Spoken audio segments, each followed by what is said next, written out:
Hello my dear student, welcome back my YouTube channel. आज की इस वीडियो में हम आपके लेकर आया हूँ कक्षा 10 हिंदी का वायरल प्रश्न पत्र। जो छात्र अर्धवार्षिक परीक्षा देने जा रहे हैं उनके लिए यह वीडियो बहुत ही हेल्पफुल इंपॉर्टेंट होने वाला है, क्योंकि यहाँ पे मैं फुल सोल्यूशन लेकर आया हूँ। कैसा आपका क्वेश्चन आता है बोर्ड एग्जाम में, कैसे क्वेश्चन आएंगे, पूरा फुल सोल्यूशन लेकर आया हूँ। ये वायरल प्रश्न पत्र है जो हर पेपर हर कॉलेज में ये कुछ प्रश्न पत्र आ रहा है, तो फुल सोल्यूशन लेकर आया हूँ। तो चलो वीडियो को शुरू करते हैं, पूरा सोल्यूशन के साथ आपको बताऊँगा। देखिए, आप कक्षा 10 में हो, आप अर्धवार्षिक परीक्षा देने जा रहे हो, तो वीडियो आपके लिए बहुत ही हेल्पफुल होने वाला है। देखिए, अनुक्रमांक का नाम आपको यहाँ पर भरना होता है। अर्धवार्षिक परीक्षा 2024-2025 विषय हिंदी है, कक्षा 10 है आपका। इसके अलावा देखिए, ये पेपर पूरा PDF के रूप में है, फुल सोल्यूशन लेकर आया हूँ, तो वीडियो एंड तक जरूर देखना। अब यहाँ पर देखिए, आपको समय कितना मिलेगा, 3 घंटे 15 मिनट आपको समय मिलेगा। पूर्णांक 70 नंबर का है। आपको पता चल जाएगा आपकी कितनी तैयारी हो गई इस पेपर से, फुल आपको पता चल जाएगा। निर्देश दिए हैं कुछ, आपके निर्देश जो अच्छे से आपको पढ़ लेना है, तभी आपको पेपर स्टार्ट करना है। प्रारंभ के 15 मिनट परीक्षार्थियों को प्रश्न पत्र पढ़ने के लिए निर्धारित हैं। 15 मिनट आपको प्रश्न पत्र अच्छे से पढ़ना है। इसके बाद देखिए, सभी प्रश्न अनिवार्य हैं, सभी प्रश्न करना बहुत ही अनिवार्य है। इस प्रश्न पत्र के 2 खंड, खंड आ खंड बा में विभाजित है। खंड आ और बा में विभाजित है।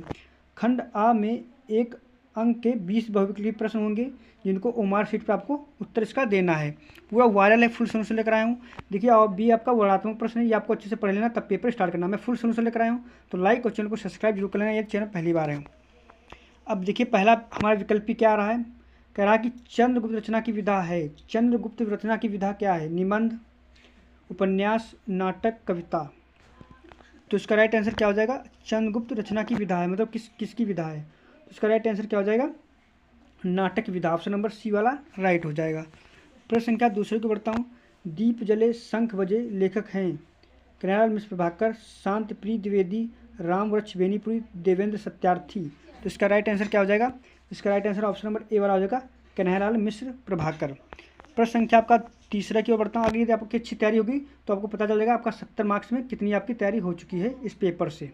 तो लास्ट तक जरूर वीडियो को देखना। देखिए, तीसरा क्वेश्चन हमारा कह रहा है कि शुक्लोत्तर युगीन लेखक हैं विनय मोहन शर्मा, मन भंडारी, उपेंद्रनाथ कश्यप, सत्येंद्र द्विवेदी। तो इसका राइट आंसर क्या हो जाएगा? इसका right answer option number A वाला हो जाएगा, विनय मोहन शर्मा, जो किसके हैं? शुक्लोत्तर युग के युगीन लेखक हैं। प्रश्न संख्या आपका चौथा कह रहा हजारी प्रसाद द्विवेदी लेखक हैं। हजारी प्रसाद द्विवेदी की रचना मतलब लेखक है, कौन सी इनकी रचना, ये आपको बताना है। ए पानी के प्राचीर के, आपका घंटी के, बूंद और समुद्र के, बाण भट्ट की आत्मकथा। तो इसका राइट आंसर क्या हो जाएगा? बाण भट्ट की आत्मकथा है। अगला प्रश्न की बढ़ता हूँ। प्रश्न संख्या आपका पाँचों का, निम्नलिखित में से जयशंकर प्रसाद का नाटक नहीं है। नाटक में कौन सा नहीं है?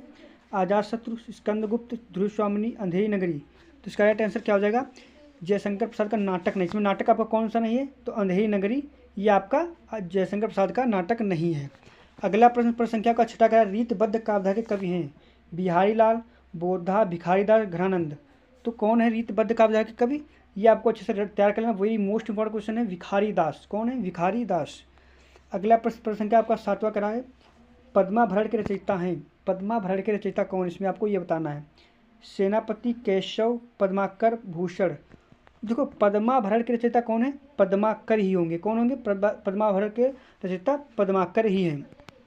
अगला प्रश्न संख्या आपका आठवां करा, सूर्यकांत त्रिपाठी निराला की रचना है। कर्णप्रिया, सुनहरे सवाल, ठंडा लोहा, राम की शक्ति पूजा। तो उसका राइट आंसर क्या हो जाएगा? सूर्यकांत त्रिपाठी की निराला की रचना कौन है? राम की शक्ति पूजा किसकी रचना है? सूर्यकांत त्रिपाठी निराला। फुल सोल्यूशन लेकर आया तो वीडियो एंड तक देखना, लाइक जरूर कर देना। और देखिए, पूरा सोल्यूशन लेकर आया हूँ। 9 प्रश्न आपका ऐसा ही बिल्कुल पेपर आपका अर्धवार्षिक में आने वाला, पेपर में आने वाला है। देखिए, प्रयोगवादी कवि हैं। प्रयोगवादी कवि कौन है? भूषण हैं, केदारनाथ हैं, अग्रवाल हैं, सिंह हैं, सुमित्रानंद पंत हैं। तो इसका प्रयोगवादी कवि कौन है?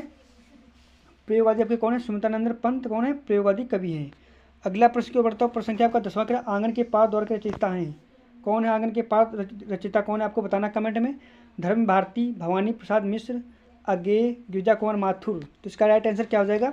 इसका right answer option number C वाला हो जाएगा, अगेय कौन है? आंगन के पार द्वार के रचयिता हैं।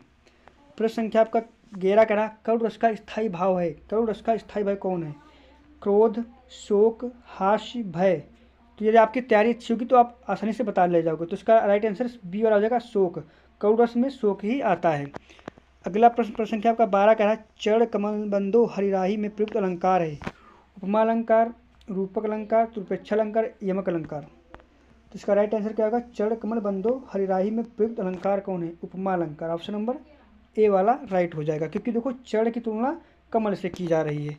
प्रश्न संख्या आपका 13 कह रहा है कि रोला छंद के प्रत्येक चरण में कितनी मात्राएं होती हैं। तो देखो पहले और तीसरे में, देखो पहले और दूसरे में मतलब इनका 2 पंक्तियाँ होती है रोला में, और उसमें क्या होगी 24 मात्राएं होंगी। कितनी होगी? 24 मात्राएं। ऑप्शन नंबर ए वाला राइट हो जाएगा। प्रश्न संख्या 14 का अभ्यागत में शब्द में उपसर्ग है। उपसर्ग का मतलब होता है किसी शब्द के आगे जुड़ना, किसी शब्द के आगे जुड़ जाना, उसको उपसर्ग कहते हैं। तो अभ्यागत में अभ्य जुड़ाना, आभा, तो यानी आपको पता चल होगा अब क्या है? उपसर्ग है अभ्यागत का। प्रश्न संख्या आपका 15 का नील कमल में समास है। द्वंद्व समास, दुख समास, क्रमधारय समास, बहुब्रीहि समास। नील कमल में कौन समास है? क्रमधारय समास हो जाएगा। ऑप्शन नंबर सी वाला राइट हो जाएगा। पूरा सोल्यूशन लेकर आया हूँ तो लास्ट तक जरूर देखना। देखिए 16 क्वेश्चन कह रहा है योगी शब्द का तद्भव शब्द होगा। योगी शब्द का तद्भव शब्द कौन है? जोगी, योगी, जोगी, इनमें से कोई नहीं। तो योगी शब्द का जोगी, ए वाला राइट हो जाएगा। जोगी तद्भव शब्द, तद्भव शब्द का मतलब हिंदी खड़ी बोली में। तद्भव का और तत्सम का मतलब होता है संस्कृत में। तो यहाँ पर योगी का तद्भव क्या हो जाएगा? जोगी हो जाएगा। ए वाला राइट हो जाएगा।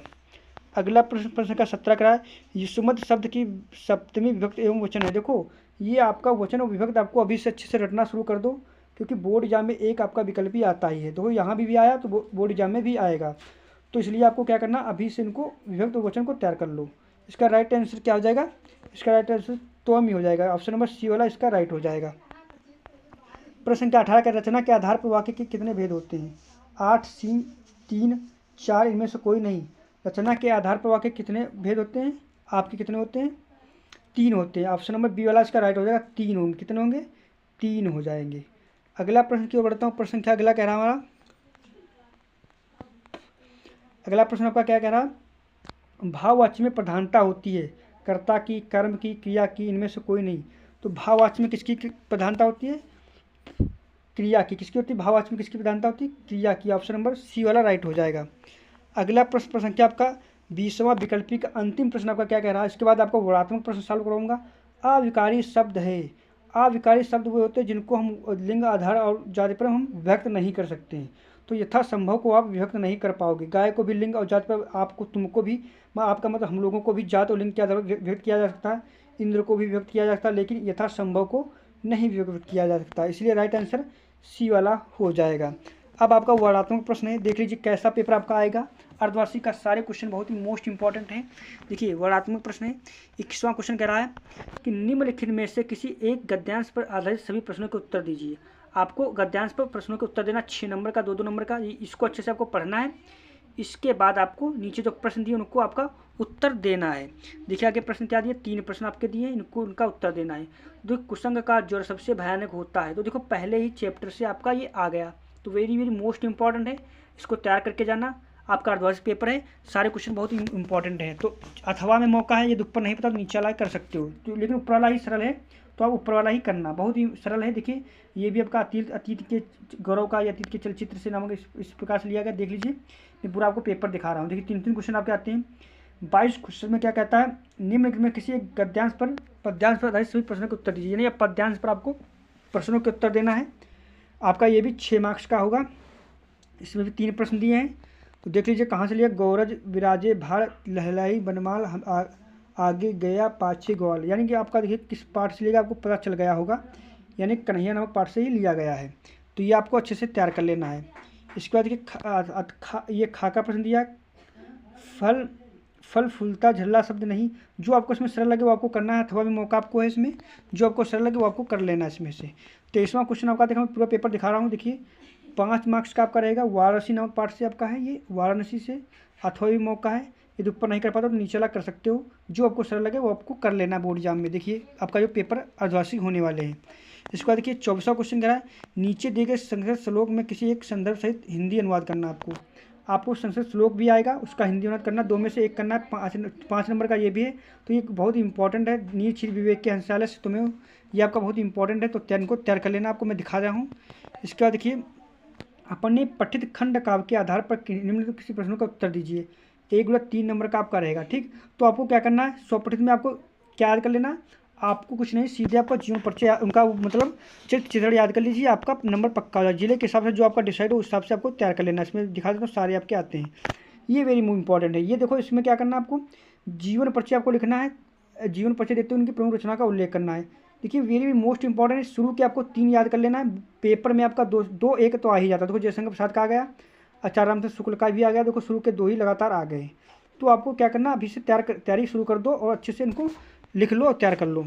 अगला देखिए, इसमें तो पद में भी आपका जीवन परिचय आता है, इसी प्रकार से 5 मार्क्स का रहेगा आपका जो अर्धवार्षिक परीक्षा होने वाली, इसमें भी शुरू के 3 याद कर लो, आपके पेपर में 2 या 1 तो आ ही जाता है, बस आप ज़्यादा नहीं, बस 3 याद कर लीजिए।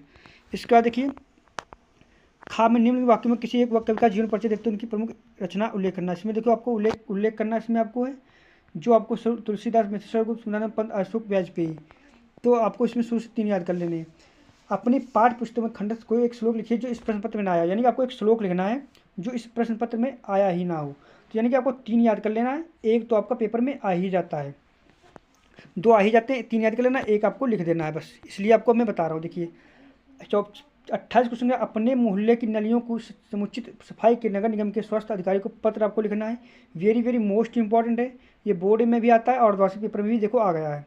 इसके बाद देखिए 29 प्रश्न आपका कह रहा है, निम्नलिखित में से किसी 2 प्रश्नों के उत्तर देना। संस्कृत में आपको 2 उत्तर देना है, मैं दिखा देता हूँ। देखो क्वेश्चन बहुत सरल आते हैं, इसमें से 4 रहें, आपको 2 करना था, 2 आसानी से आप कर सकते हो, कर लीजिए।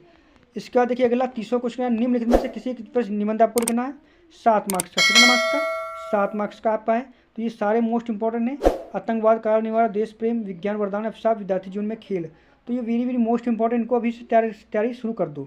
वीडियो अच्छा लगा लाइक और चैनल को सब्सक्राइब जरूर कर लेना।